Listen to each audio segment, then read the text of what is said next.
యేసుక్రీస్తు నామములో మీకు అందరికీ వందనములు. మీరు ఎవరైనా తాగుడు వ్యసనానికి గురవుతుంటే దాని నుంచి విడుదల పొందాలంటే మొదటగా మీరు దేవుని దగ్గరకు వచ్చి అడగండి, ప్రార్థన చేయండి. దేవుని దగ్గర మీ పాపాలు పొరపాట్లను ఒప్పుకొని వాటిని విడిచిపెట్టండి. దేవుడు తక్షణమే దాని నుంచి మీకు విడుదల దయచేయడానికి సిద్ధంగా ఉన్నాడు.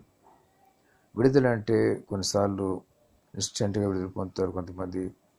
కొన్నిసార్లు డాక్టర్ను సంప్రదించి ఏ విధంగా మానాలో మరి కొన్ని సూచనలు తీసుకుని దాని ప్రకారం కూడా మానవచ్చు. ఆ విధంగా మానాలి తప్ప కొన్నిసార్లు ఒక్కసారి మానేసినా కూడా మానసిక అనారోగ్యాలు కూడా వచ్చే ప్రమాదం ఉంటుంది. కాబట్టి ఖచ్చితంగా డాక్టర్ పర్యవేక్షణలో మీరు మానేయగలుగుతారు.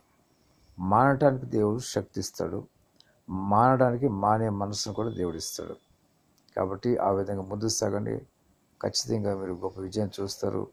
మీ కుటుంబంలో సంతోష సమాధానం కూడా సమృద్ధిగా ఉంటాయి.